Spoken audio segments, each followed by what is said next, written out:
So, some common misophonia negotiations at home, and I just want to start by saying that these are not exhaustive. This is just a sample list. Your own negotiations should follow your own values, should follow what you and your partner together have decided and want from the relationship. And this is different for many people. But these are just a list of some things that, some couples might use. So eating dinner separately or together in a space that's accommodating, such as with a TV or music, changing sleeping arrangements to suit misophonia. My husband and I, we actually do sleep in separate beds, and we are okay with that. And preferences in TV, music, etc., that's played throughout the whole household without earphones. So basically, maybe you can both handle rock music, so you're fine with a playlist that doesn't have triggers or something like that. But these negotiations also have to be mindful that, the person without misophonia still needs to live in their home.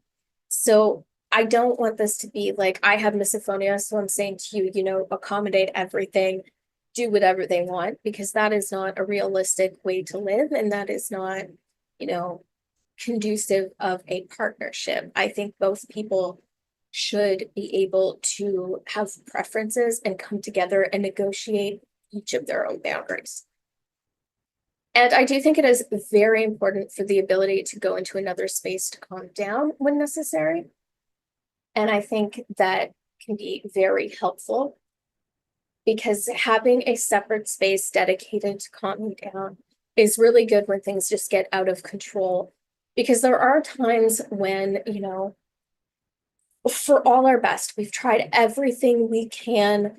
We've tried to regulate, we've tried to calm down beforehand. Something still happens that triggers us. Like maybe you decided to watch a movie with your partner and you thought it would be a movie that wouldn't bother you. But then that movie comes on and say there's a scene with whistling, and that's a trigger. That's my trigger, my big one. I have several, but that one is my absolute worst. So imagine like that comes on and you can't continue with the movie. You feel triggered, you're upset, you don't want to continue. It's kind of ruining date night, and maybe you'll say, look, let's continue in 10 minutes, maybe mute past this scene, add closed captions, maybe go take like a bathroom break or a short walk, something like that. That could be a negotiation instead of, staying in that moment and being uncomfortable. Because, you still have to enjoy your life, and it can be very hard to balance misophonia, enjoying your life, etc. And I do empathize with that. And I don't think there's going to be a perfect answer in any situation. And I do think it's going to come down to, you as an individual, your partner as an individual, whether you are the one with misophonia or not. So I do have a slide about supporting your partner with misophonia. And I want to start by saying that I do think that that is very hard. And I have so much appreciation for how much my husband accommodates me, for how much he understands. And yes, we bicker sometimes. Yes, we fight. But at the end of the day, we are a team. We are, both living with misophonia, even though he doesn't have it. He's living with white noise playing. He's living with me taping things up on my windows and I'll be putting mass loaded vinyl there soon. And he is great about it. But, there are times where we bicker over certain accommodations, and, I can't fault him for that. It's not an easy thing to live with. And while the person with misophonia is the only one who can directly implement their own coping skills, their partner also plays a huge role in this. Even in reminding, making life decisions that help misophonia, like where you eat, live, how you shop. Maybe you're really triggered by grocery stores, so your husband does that shopping. Personally, my husband, he will wash the dishes because I have sensory issues with like water on my hands. So he does that because of it, and he's really great for that. And family systems theory suggests that families and couples are no longer individuals when they operate as a family unit. So illnesses, conditions, and other life factors all impact the entire family unit, not just the person with the affliction. And that is developed by Bowen. So I do think that it is very important to negotiate boundaries, as you've probably noticed what I've discussed so far. And I do want to, mention that I understand that this isn't easy, that this could change all the time, and that these categories may depend even on where you are in your life. Maybe at certain points you feel more willing to go to a place that would have triggered you before, or maybe sometimes you feel less willing. So this sample negotiation chart is one that I made literally by myself. Like, it's mine. It is from my own life. It's not just an example, it is what my boundaries are. And unfortunately, there's some triggers that we cannot have as a never or sometimes. Those are triggers that are going to happen regardless of how we feel about them. Whether our partner would move heaven and earth for us or not, there's certain things that need to happen, like sneezing, coughing, chewing, the sound of their voice. These are all things that, just are part of being alive and being human. So that is something that, we have to find ways to adapt to. And for example, the sharp S sound is only a problem for me when my husband is in his room talking on a call. So we have an adapting negotiation where he will close the door so that I can't hear it. And obviously, he needs to talk, and I can't say, hey, no talking. That would be I want to say, yeah, unreasonable. That's a good word. So my nevers, though, are things that I can never handle, that also it's not going to harm the other person to really not do around me. And with the caveat, for some people, the leg shaking one might be one that the other person, if they have ADHD or restless leg syndrome, they may not be able to control that. So that might have to be in your adapting category. My husband does not have problems with that, and leg shaking is actually one of my worst visual triggers. So my never category is whistling, finger tapping, gum chewing, and leg shaking. And these are all things that I pretty much immediately shut down when they happen. I have a very low tolerance. In my sometimes category is popcorn during movies. I find it less bad if I'm eating as well. And this actually does make sense from a scientific perspective.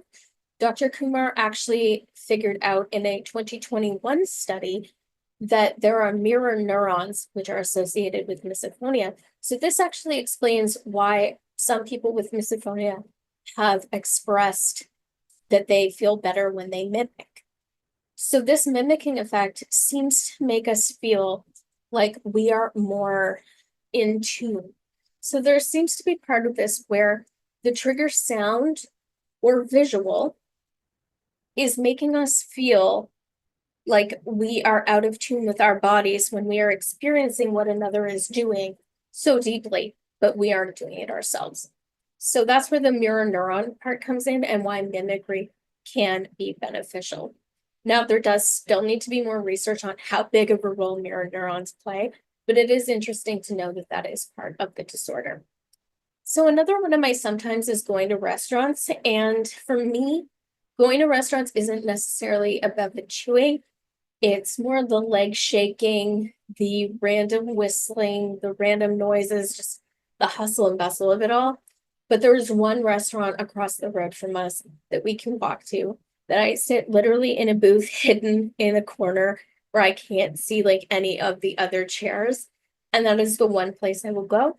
And there still sometimes are triggers, but we don't go as frequently. We don't go all the time. We'll go maybe once a week, a couple times a month.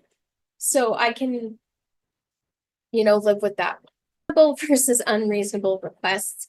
And I got into that sort of a little bit in the last one. So one of the hardest parts of misophonia is deciding which triggers should or should not be accommodated by another person. So in practice, this is a constant negotiation, and the chart is meant to be filled out together with your partner. I will send the workbook so that you can have all of the activities, whether you want to do, there are a few that aren't in this presentation, but you can also do those if you so choose. So if you and your partner can't agree if a request is reasonable or unreasonable, that is an area that you'll probably need to have deeper discussions about. And I do always suggest that you do have these deep discussions, because these requests should not be something that are imposed and enforced upon your partner. They should be things that the two of you together, come up with. So these as well are my own. And a reasonable request is close your door while playing video games. An unreasonable request is never play video games.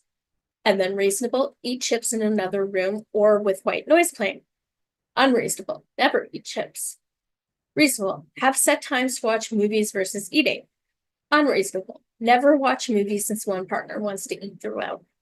So there's kind of a lot of give and take on things, and this will obviously look different for every relationship. So I do suggest getting that worksheet and either printing it out or typing in a document and doing it together, where you really hone in on what you both believe are reasonable and unreasonable.